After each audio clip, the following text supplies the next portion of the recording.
하나님 말씀은 구약성경 창세기 4장 8절에서 12절까지입니다. 우리 같이 한 목소리로 함께 읽겠습니다. 가인이 그의 아우 아벨에게 말하고 그들이 들에 있을 때에 가인이 그의 아우 아벨을 쳐 죽이니라. 여호와께서 가인에게 이르시되 내 아우 아벨이 어디 있느냐? 그가 이르되 내가 알지 못하나이다. 내가 내 아우를 지키는 자니이까? 이르시되 내가 무엇을 하였느냐? 내 아우의 핏소리가 땅에서부터 내게 호소하느니라.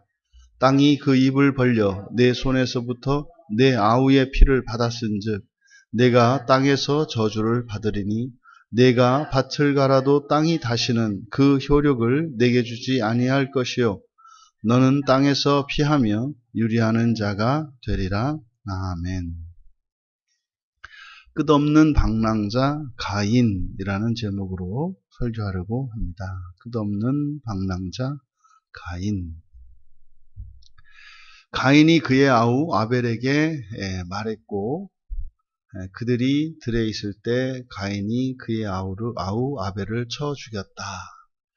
이제 인류 최초의 범죄이고 인류 최초의 살인사건이고 너무나 끔찍한 사건입니다.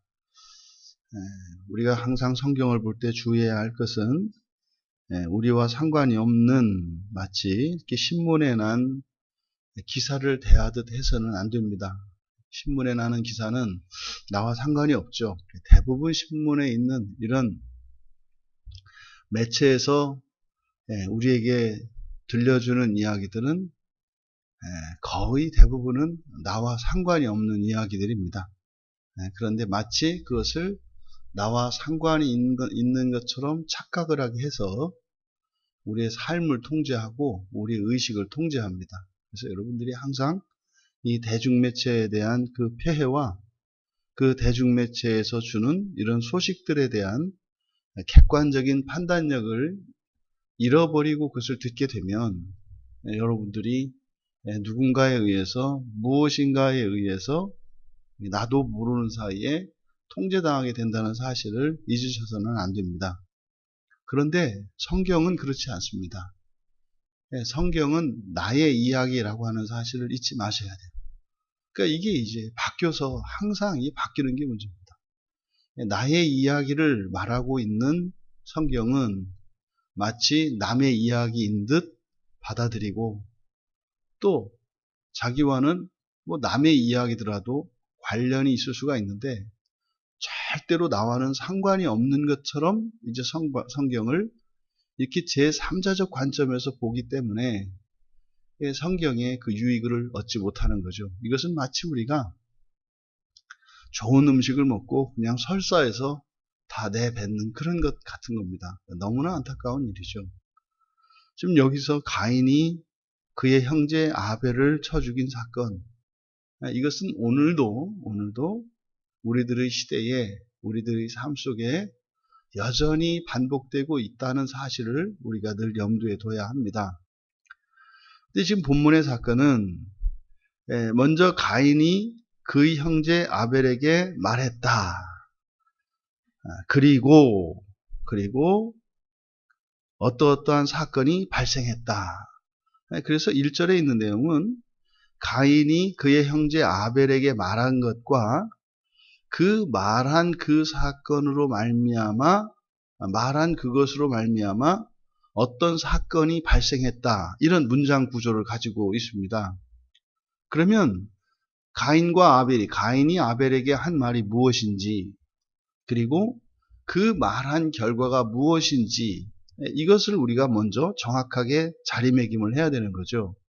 그러면 가인이 아벨에게 말한 내용은 뭐 없습니다. 여기에는. 하지만 이것은 제사 사건 뒤에 소개된 것으로 보아서 그리고 무엇을 말했는지 생략한 것으로 보아서 지금 가인이 아벨에게 말한 내용은 제사에 관한 이야기였음을 성경은 이야기하고 있습니다. 그러니까 가인의 마음속에는 가인의 생각이죠. 가인의 생각에 아벨의 제물은 받으시고 자신의 제물은 받지 않았다고 하는, 이것은 가인의 생각입니다. 왜냐하면 히브리서를 살펴보면 하나님께서 가인의 제사도 받으셨단 말이에요. 그런데 문제는 가인은 그렇게 생각하지 않은 겁니다. 그래서 지금 우리말 성경에 이제 가인의 생각을 적어 놓은 것이거든요. 하나님이 내 건 안 받았다. 왜? 아벨의 얼굴은 쳐다보고 내 얼굴은 안 쳐다봤어. 그 얘기예요, 딱. 그러면 하나님이 얼굴을 쳐다보면 받은 거고 얼굴을 쳐다보지 않으면 제사를 안 받은 건가요? 이건 마치 오늘날 우리가 살아갈 때 내 기도를 들어주면 하나님이 나를 받아준 거고 내 기도를 안 들어주면은 내 제사를 안 받은 이런 거죠. 내 신앙은 졸로 보시나 이런 거죠. 똑같습니다. 그러니까 말도 안 되는 기준을 가지고 자기 생각, 자기 법을 가지고 하나님을 판단했는데 잘못 판단한 거죠. 근데 어쨌든 가인은 그렇게 생각하고 있습니다. 그래서 바로 그 제사 사건에 대해서 아벨하고 이야기를 했겠죠. 그래서 그 둘이 이야기를 나누었으면 아벨도 아벨의 생각을 이야기하지 않았겠습니까? 아마 아벨은 그랬을 것 같아요. 아벨의 제사가 하나님께서 받으시고 가인의 제사는 받지 않았다라고 하는, 그때 제물이거든요. 제물. 제사, 그러니까 예배를 받았느냐 안 받았느냐가 아니라 그 제물이란 말입니다. 그러면 아벨은 믿음으로 드렸기 때문에, 다시 말해서 양의 첫 새끼로 이렇게 드렸기 때문에 받으셨고, 이런 문제가 아니라 믿음으로 드린 것 때문에 받았지 않습니까? 그러니까 아벨은 그 이야기를 했을 것 같아요. 형님, 그것은 제가 형님보다 뛰어난 것도 아니고 제가 보기에는 모든 면에서 형님이 저보다 더 훌륭하시고, 모르긴 몰라도 그 제사를 드리자고 이야기했을 것도 가인일 가능성이 많아요. 동생보다는 형이 여호와 하나님께 제사를 드리자고 말했을 가능성이 많아요. 그래서 아마 더 이제 가인이 섭섭해한 것으로 보여지는데, 그러면 아벨은 형에게 이야기했을 것 같아요. 형님, 아니 어떻게 형님 제사를, 형님이 드린 제물을 받지 않았다고 생각을 하세요? 그럼 말도 안 되는 얘기죠, 형님. 이런 식으로 얘기를 했을 것 같아요.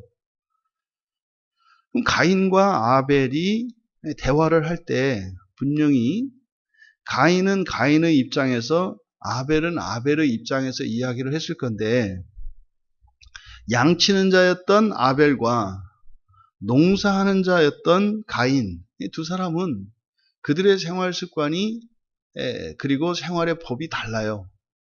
양을 치는 자였던 아벨은 늘 하는 일이 뭡니까? 양떼를 돌보는 일이잖아요. 근데 가인은 씨를 뿌리는 일이거든요.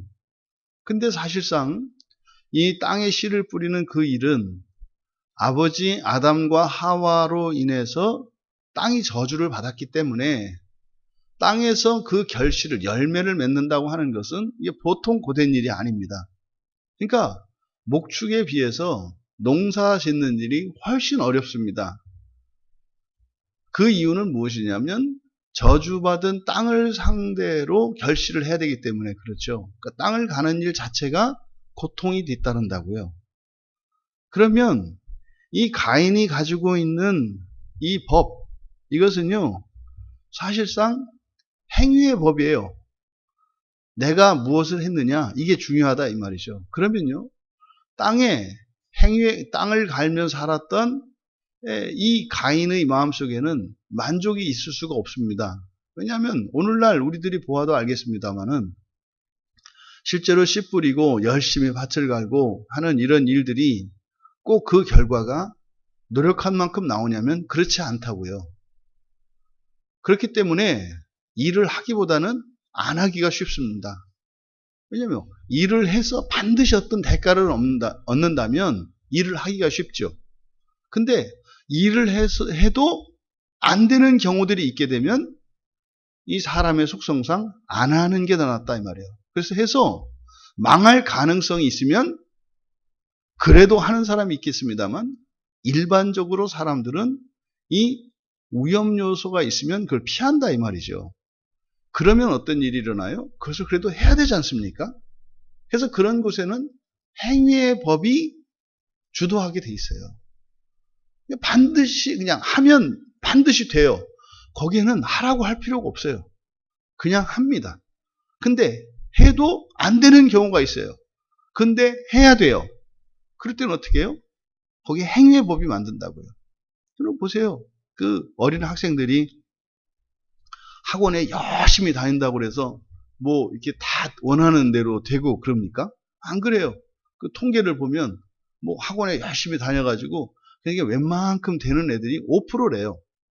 나머지 95%는 들러리거든요. 그리고 5%는 또 이렇게 광고로만 쓰여요. 나머지 95%, 그 아무 다니나 안 다니나 별 상관도 없고 이렇게 효과도 없는 애들을 불러 모으기 위해서 5%는 키워지고 5%가 생겨요. 그러니까 목적이 달라요.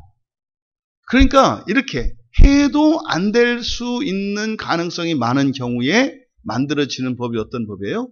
행위의 법이라고요. 하면 된다, 하면 된다. 하면 뭐가 돼요? 해서 될 것 같으면은 됐어야 할 사람이 너무나 많죠. 열심히 하면 된다. 진짜요? 안 그래요. 근데 그렇게 하면 소망이 없어지잖아요. 내 삶이. 그러니까 그런 곳에 행위의 법이 생긴다고요. 그러니까 가인은 저주받은 땅을 상대로 일을 했기 때문에 어떻게 해요? 먹고 살려면 일을 해야 되는데 하기 싫지 않겠어요? 그러면 자꾸 자기 자신을 일을 해야 되는 이런 정당화를 하기 위해서 해야 된다, 해야 된다, 해야 된다, 하면 된다, 하면 된다, 하면 된다. 이것을 계속 이게 행위의 법이 생겨요. 근데요, 아벨은요, 그냥 양을 치고 이렇게 하면은요, 뭐 그냥 지가 알아서 풀 뜯어먹고 새끼를 낳아요. 그러니까요, 뭐 내가 막 잘 봤다고 되는 것도 아니고, 안 한다고 안 되는 것도 아니고, 그냥 얘네들이 그냥 먹고 살고 하면서 새끼 낳고 뭐 어떤 때는 뭐 쌍태를 외고 막 이렇게 한단 말이죠. 그러면은요, 여유가 있고 자기가 들인 공로에 비해서 또 자기가 수고하지 않은 것을 얻는 예측할 수 없었던 이런 것들을 얻었던 사람들은 은혜의 법이 생겨요. 믿음의 법이 생겨요. 되겠지. 그래서 실제로 우리들이 살아가는 생활 환경도요. 정말 어렵고 각박하고 가난하고 이런 곳에 살게 되면 사람이 순박해지는 게 아니라 의심이 많고요. 예, 더 남을 속이고 하는 일들이 더 일어납니다. 그래서 좀 풍족하고 여유로운 삶을 살아가는 사람들을 보면 쓸데없이 의심하지 않고요. 쓸데없이 잔머리 굴리지 않아요. 다 그냥 그러려니 한다 이 말이죠. 그러니까 아벨과 가인은 지금 이들이 오랜 기간 동안 이미 성장을 했고 이들이 양을 치기도 하고 농사를 짓기도 하면서 자신들이 수고한 것과 그 얻은 결실사에서 일어나는 이것으로 인해서 자신들도 모르게 어떤 법이 생겼다고요. 그러니까 이 아벨은 믿음의 법, 은혜의 법이 생겼을 것이고 가인은 행위의 법이 생겼을 것이다. 이것은 두 사람의 대화를 유추하기 위해서 생각한 결과입니다. 말이 안 된다고요. 대화가 안 된다 이 말이에요. 이것은 마치 오늘날 예수를 믿는 자들과 믿지 않는 자들 사이에서 인생에 대해서 이야기할 때 말이 안 되는 것과 같습니다. 예수를 믿지 않는 사람들이 제일 싫어하는 말 중에 하나가 은혜라는 말입니다. 그러니까 예수를 믿는 사람들은, 믿지 않는 사람들은 은혜라는 말을 오해하죠. 노력하지 않고 능력도 없이 수고하지도 않고 어떤 결과를 얻어내려고 하는 아주 게으른, 아주 못된 이런 생각이라고 그들은 생각하고 있습니다. 그런 거 아니죠, 여러분. 은혜는요, 우리가 할 수 있는 것은 최선을 다하되 우리의 힘으로 얻을 수 없는 것을 얻게 되는 것을 은혜라고 합니다. 은혜는 값없이 거저주는 선물이라고 하는 이 설명 안에 우리의 힘으로는 도저히 얻을 수 없는 무한한 가치를 가진 것을 우리들이 수고한 것으로 하나님께서 주시는 것이기 때문에 값없이 거저준다 얘기를 하는 거죠. 그것은 선물이 너무나 크기 때문에 무한한 가치이기 때문에 값없이 거저준다는 것이 아니지 예수를 믿는 사람들이 아무 일도 하지 않는다는 것은 아니다 이 말이죠. 훨씬 더 하지 않습니까? 그리스도인은 두 집 살림하는 사람들이라니까요. 집 살림해야죠. 교회 살림해야죠. 두 집 살림이잖아요. 또 나라도 두 나라를 섬긴다니까요. 이 세상 나라도 섬기죠. 하나님 나라도 섬기죠. 그러면 아버지도 둘을 모셔요. 나의 육체의 어머니 아버지도 모시죠. 영적으로 낳으신 우리 하나님도 믿죠. 그러니까요. 모든 면에서 더 힘들어요. 그런데 그것이 힘들지 않은 것은 그로 말미암은 하나님의 은혜 때문에 그러죠. 그러니까 이걸 이해 못합니다. 그러니까 아벨과 가인은 정상적인 대화를 할 수가 없어요. 이미 죄가 들어온 상태이기 때문에 감정이 나뉘었고 우리의 지성이 나뉘었기 때문에 여기에는 이미 오해도 생겼고 이미 생겼잖아요. 가인은 이미 오해하고 있다고요. 하나님을 오해할 정도인데 사람이 사람을 오해하는 것은 뭐 이게 일도 아니죠. 그 뒤에 뒤에 이어지는 내용을 보면 그것이 맞다는 것을 증명하죠. 그 뒤에 일어난 사건. 지금 우리말 성경은 그냥 아벨에게 말하고 그들이 들에 있을 때 쳐 죽였다 이렇게 되어 있습니다만 어떤 사건이 발생했다 이렇게 되어 있어요. 둘이 이야기를 나눴다. 그런데 어떤 사건이 발생했는데 언제? 밭에 있을 때, 들에 있을 때 어떤 사건이 일어났다. 그런데 그 사건이 뭐예요? 가인이 그의 형제 아벨을 향해 일어났고 그를 죽였다. 이렇게 되어 있어요. 그러니까 앞에서 나누었던 그 대화는 잘 이루어지지 않았고 오히려 가인의 마음속에 감정의 골이 더 깊었던 것으로 보여요. 그러니까 하나님에 대한 원망이 있었던 거죠. 그런데 여기서 보십시오. 여러분, 이 내용을 이렇게 간단하게 말할 수 있는 내용입니까? 이게? 형이 동생을, 그러니까 형제를 쳐서 죽이는 이 끔찍한 살인 사건이 일어났는데 이걸 이렇게 간단히 취급해야 되냐 이 말이에요. 네? 그냥 어디서 뭐 개 한 마리가 죽고 고양이 한 마리만 죽어도 뉴스에서 막 나오는 세상인데 생각해 보세요. 어떤 고양이 하나가 뭐 맨홀에 빠졌는데 뭐 119 수연원에서 뭐 해가지고 그를 구출했고 이러잖아요. 근데 여러분 어떻게 형제 살인 사건에 대해서 그냥 이렇게 간단하게 이야기하고 있냐 이 말이죠. 그러니까 이것은 분명히 앞에 있었던 그 제사 사건의 연장선상에서 그것으로 말미암은 것임을 읽는 독자로 하여금 그 끊어지지 않도록 일부러 가깝게 붙여놓은 거죠. 그러니까 구체적인 살인의 동기와 이유에 대해서 침묵하는 이유는 뭐 두 가지예요. 첫째는 앞에서 한 그 제사 사건의 결과다. 그러니까 지금 제사를 드린 사건과 제사를 드렸을 때 가인이 오해했던 그것과 동생을 오해한 이것을 연결시키고 있는 거죠. 그러니까 두 사건을 연결시키기 위한 것이고 또 하나는 이 살인의 동기와 그 이유를 밝히지 않은 또 하나의 이유는 정당화될 수 없는 것이기 때문에 그래요. 어떤 이유가 장황하게 그럴듯하게 쓰여진들 아무 의미 없다 이 말이에요. 형제를 죽인 것에 대해서는요. 그 어떤 것도 명분이 없어요. 그러니 쓸 필요가 없는 거죠. 그것은 뭐 입이 10개라도 할 말이 없는 것이고요. 어떤 특별한 사정이 있을 수 없는 거예요. 그런 거는 뭡니까? 오히려 형제를 위하여 대신 죽었을 때 그때는 자세하게 써 있었을 거예요. 근데 죽인 것, 살인에 대해서는 이유가 필요 없다 이 말이에요. 형제가 형제를 죽이고 부모가 자식을 죽이고 자식이 부모를 죽이는 이런 패륜적인 일들은 뭐 자세한 내용이 소용이 없어요. 그런 일이 일어난 것 자체가 통제인 거예요. 오호 통제라. 어찌하여 이 시대에 형제가 형제를 죽이고 자식이 부모를 치며 부모가 자식을 버리는 일이 일어나는가? 이 시대는 너무나 마음 아픈 시대로다. 이거지. 어땠고. 이거는 신앙을 가진 우리들에게는 세상을 보는 이런 사건들을 보는 관점이 달라야 합니다.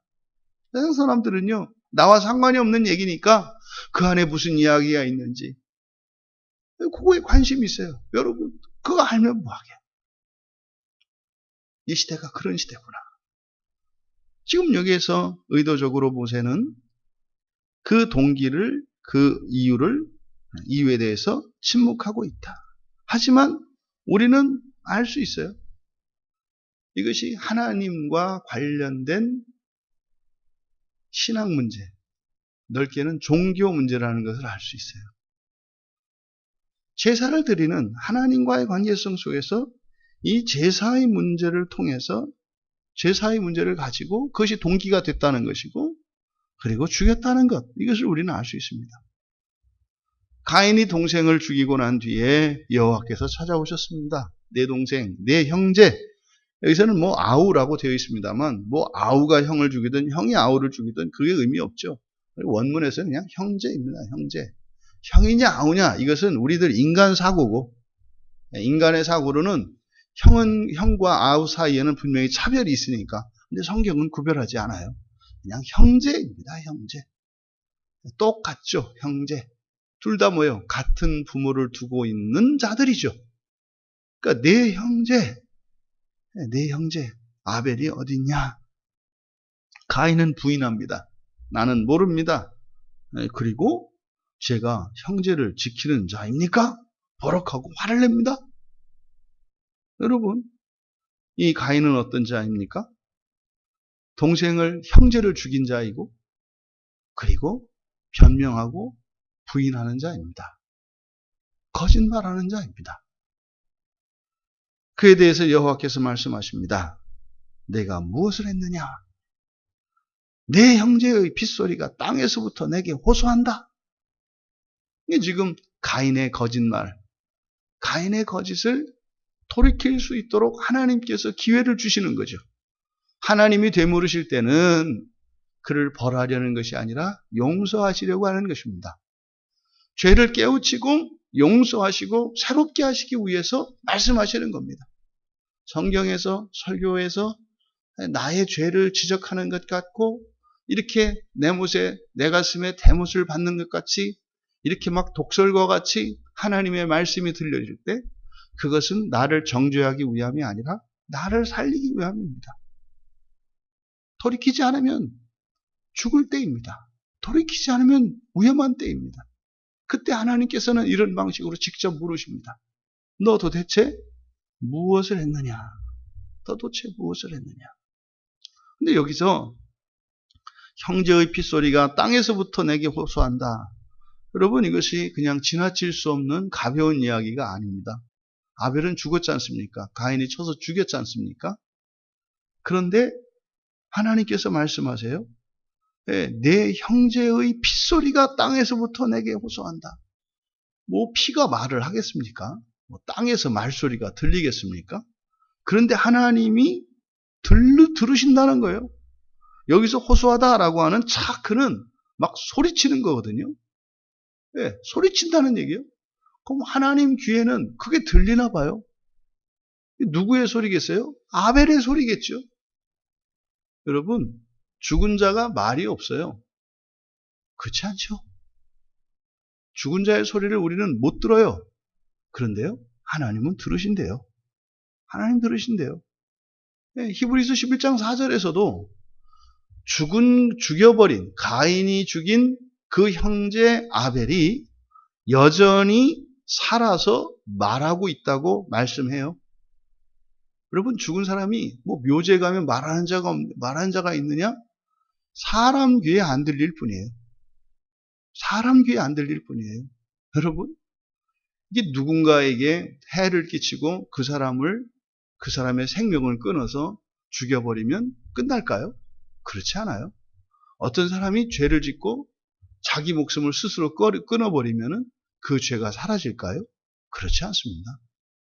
하나님께 반드시 자신의 모든 죄를 고백하는 날이 옵니다. 그리고 누군가의 잘못에 대해서도 하나님께 호소한다는 사실을 잊으시면 안 됩니다. 그러니까 여러분들이 누군가에게 피해를 끼치고 죄를 지는 일은 절대 해서는 되는 일이 아니에요. 왜요? 죽어서도 그 억울함과 그 답답함이 하나님께 호소된다라고 성경이 이야기하고 있기 때문입니다. 이어서 땅이 그 입을 벌려 내 손에서부터 내 아우의 피를 받았은즉 내가 땅에서 저주를 받으리니. 이걸 직역하면 이제부터 이렇게 됩니다. 이제부터 너는 땅으로부터 저주를 받을 것이다. 이제부터 너는 땅으로부터 저주를 받을 것이다. 지금과 다르게 될 거죠. 저주라고 하는 것은 묶이는 것, 구속받는 것이라고 했습니다. 그럼 이전보다 더 상황이 나빠진 거죠.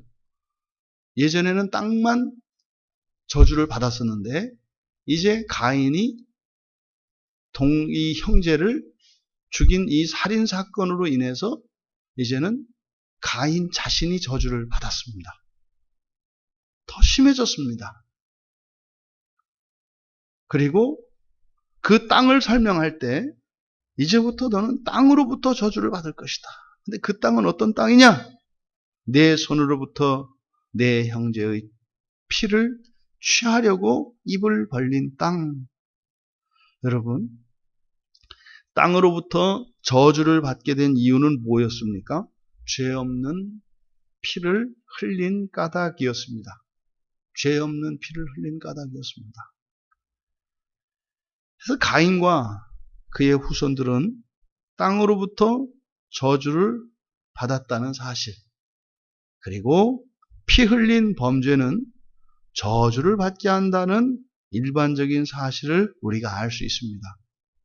그래서 유다서 1장 11절에서는 가인의 길을 걷는 사람은 화가 있다 그래요. 가인의 길을 걷는 게 무엇이겠는가? 피를 흘리는 자입니다. 피를 흘리는 자. 이어서 12절에 내가 밭을 갈아도, 이것은 이제 저주의 결과인 거죠. 밭을 갈아도 땅이 다시는 그 효력을 내게 주지 아니할 것이요 너는 땅에서 피하며 유리하는 자가 될 것이다. 그래서 이제 그 효력, 땅의 힘인데 땅의 힘이 너에게 더해지지 않을 것이다. 이것은 이제 결과인 거죠. 그러니까 이것은 뭐 이제 땅을 갈아도 아무런 소득이 없을 것이라는 거예요. 땅을 갈아도 아무런 소득이 없을 것이다. 그러면 어떻게 되겠습니까? 계속 옮겨 다니지 않겠습니까? 해도 안 되는 땅이니, 어디를 가도 해도 안 되는 땅이니 정착할 수가 없지 않겠냐 이 말이에요. 그래서 피하며라고 하는 게 이게 흔들리다, 피하며 유리하다라고 하는 것이 이제 비슷한 의미를 가지고 있는 단어인데, 그래서 피하다 이게 누아라는 말인데 흔들린다, 뭐 방황하다 이런 뜻입니다. 그러니까 한 곳에 있지 못하고 여기저기 떠돌아다닌다, 뭐 이런 뜻이고, 유리하다라고 하는 의미도 뭐 이리저리 움직이다, 뭐 이런 뜻이거든요. 그러니까 둘 다 비슷한 의미를 가지고 있습니다. 그러니까요, 그냥 떠돌고 이런 의미인데 비슷한 말을 가지고 반복해서 쓰고 있죠. 그래서 이것을 설교의 제목을 끝없는 방랑자라고 했던 것입니다. 끝없이 방황하게 될 것이다. 왜요? 어디 가서 일을 해도 그 결과가 나오지 않으니까. 예? 이거를 이제 뭐 우리네 말로는 역마살 꼈다 그래요. 그죠? 한 군데에 있지 못하고 그냥 바깥으로 뱅뱅뱅 떠도는 거. 이제 가인에게 내려진 저주가 바로 이런 것입니다. 여러분, 이러한 인생을 살아서는 안 될 것입니다. 그런데 아담 이후에 이제 가인의 이 살인 사건으로 인해서 가인의 후예들에게는 저주가 씌워졌습니다. 그래서 이렇게 끝없이 방황하며 살아갈 수밖에 없는 사람이 되었습니다. 그럼 이것을 오늘날 우리들의 삶으로 가져와서 적용하면은요, 그런 거죠. 정착하지 못하고 떠도는 것, 이것이 가인의 삶이에요. 정착하지 못한다는 건 뭐겠습니까? 이게 자기의 인생관도 갖지 못하고, 자기의 가정에도 정을 붙이지 못하고, 자기 교회에도 정을 붙이지 못하고, 또 이 세상, 이 나라, 이 인생 자체에 대해서도 정을 붙이지 못하고 의미 없이 살아가는 거죠. 사실은 그것을 초월해서 영원한 하나님 나라를 목적으로 삼고 그 목적지를 향하여 살아가지 못하는 것, 이것이 사실은 유리방황하는 끝없는 방황의 결국인 거죠. 오늘 말씀을 통해서 우리들이 교훈을 받아야 하는 것, 첫 번째로는 하나님과 관련된 신앙 문제로 형제를 죽인 이 사건을 통해서 성경은 우리에게 신앙의 부작용에 대해서 경계하고 있습니다. 가인은 동생을 죽일 의도가 전혀 없었습니다. 굉장히 사랑했을 겁니다. 그런데 가인이 하나님께 제사하기로 마음을 먹었어요. 신앙을 가진 거죠. 신앙을 회복한 거죠. 그런데 그 결과는 동생을 죽였어요.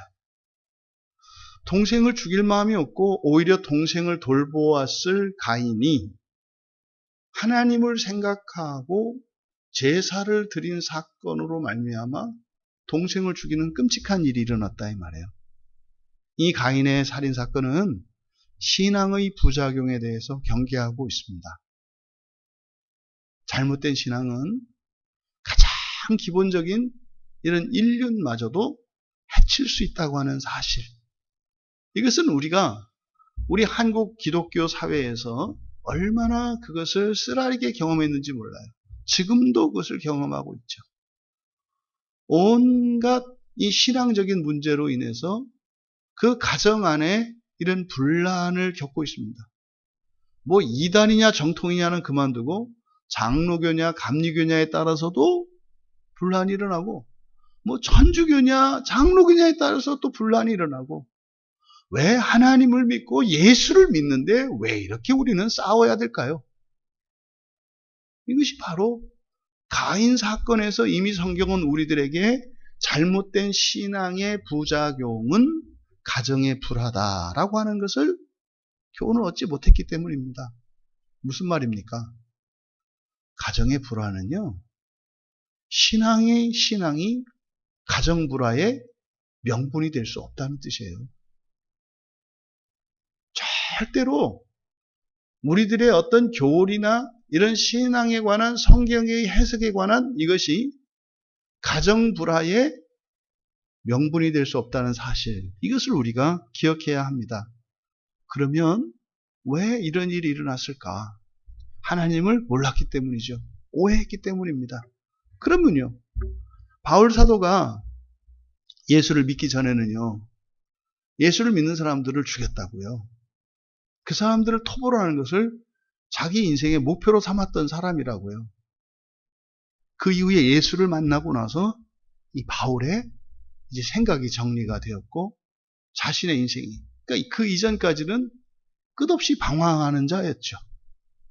바울이 예수님을 만나게 된 게 어딥니까? 또 다메섹으로 가는 거 아닙니까? 또 어디로 가고 이렇게 방황하던 자였어요, 바울이.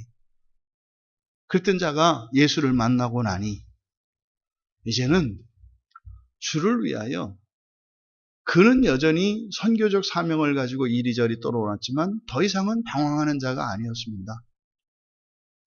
오히려 이전보다 더 멀리 유럽과 땅끝에까지 갔지만 그는 이제 더 이상 방황하는 자가 아니었습니다. 왜요? 그는 하나님 나라에 자신을 두었기 때문입니다. 하나님 나라에 자신을 둔 자는 이 세상에서 방황하는 삶을 사는 것처럼 보일지라도 그는 더 이상 방황하는 자가 아닙니다. 바로 이것을 바울 사도는 로마서 7장 24절과 25절에서 짤막하게 요약해서 말씀하고 있죠. 오호라, 나는 곤고한 사람이로다. 이 사망의 몸에서 누가 나를 건져내랴. 방황하는 삶을 살았던, 이전에 바리새인으로 살았던 자신의 삶에 대한 요약입니다. 그리고 이어지는 25절은요. 우리 주 예수 그리스도로 말미암아 하나님께 감사하리로다. 이 말은 무슨 말이겠습니까? 예수 그리스도로 나의 방황이 끝이 났다. 끝이 났다. 그가 방황을 멈춘 것은 어디였습니까? 하나님 나라였습니다.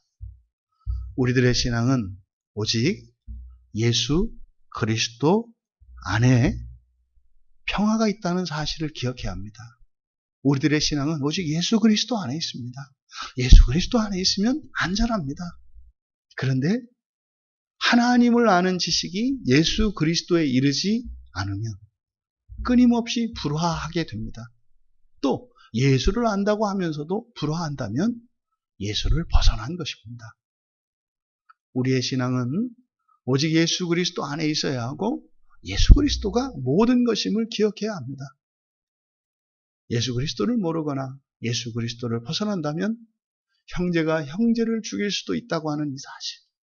그럼 우리의 신앙이 온전한가 온전하지 않은가? 우리가 살펴볼 일은 무엇입니까? 우리의 가정이 신앙으로 인해서 불화하고 있지는 않은가? 우리 가정이 신앙으로 불화하고 있다면 아직 우리의 가정이 예수 그리스도 안에 있는 것이 아닌 것입니다. 우리 교회가 온전한 신앙 안에서 예수 안에 있는가 있지 않은가를 어떻게 알 수 있어요? 불화하고 있다면, 서로 미워하고 서로 대적하고 있다면 예수 안에 있지 않은 것입니다. 끝없는 방랑자였던 가인과 같았던 우리들입니다. 이제 예수 안에서 하나님께서 주신 그 평화를 누리시는 이 한날 또 여러분의 인생 되시기를 주님의 이름으로 축원합니다. 존귀하신 하나님, 예수 그리스도 안에서 저희들의 방황이 끝이 났고 이제 참된 평화를 찾게 된 것을 감사합니다. 하나님 여전히 끝없는 방랑자의 인생을 살고 있는 사랑하는 내 주변의 모든 이들이 그리스도 안에 평화를 얻을 수 있도록 은혜를 내려 주시옵소서. 저희들이 믿음으로 그들을 위하여 기도할 때 저희들의 기도를 들어주셔서 그들의 방황이 중단되게 하여 주시고 예수 그리스도 안에 영원한 평화 가운데 있게 하옵소서. 감사하며 예수님의 이름으로 기도하옵나이다.